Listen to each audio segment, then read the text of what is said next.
ज़हर ज़िंदगी सॾु त कंहिं तरफ़ खां बि नाहे मिलियो न सॾु त असली किथां आयो ई नाहे न कुआरे तन तरफ़ां ऐं न ई घोटे तन तरफ़ां कन ई ठरी पिया न त केरु वञे हा बाबा खणी असांखे सॾु नाहे मिलियो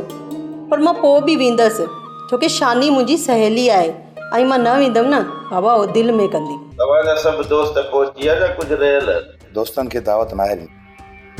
बसि ही 2-3 ॻोठ जा माण्हू आहिनि पोइ अञा कंहिंजो इंतज़ारु आहे मौलवी ऐं ख़ुदि न अचनि त पोइ निकाह जी तयारी कयूं था मां तव्हांखे हिन हालत में छॾे नथी वञी सघां मां सही आहियां मां बिल्कुलु सही आहियां थोरी कंग आहे ख़तमु थी वेंदी पुट गुलाम हल त भला निकाह था थी अचूं न उठा बाबा हाणे कमाल खान आहे तव्हांजो यार मूंखे सॾु ई कोन्हे त मां छो हलां तोखे बि गाह विझंदो जेकॾहिं तूं सलामी थींदे त गाह विझंदो ई न बाक़ी तूं वते ॿारहें बने ते ईअं घर अची तोखे गाह त कोन विझंदो सोप सीरियल ज़हर ज़िंदगी तमाम एपिसोड ॾिसो हाणे HD क्वालिटीअ में विज़िट करियो असांजो YouTube channel Sindh TV HD drama.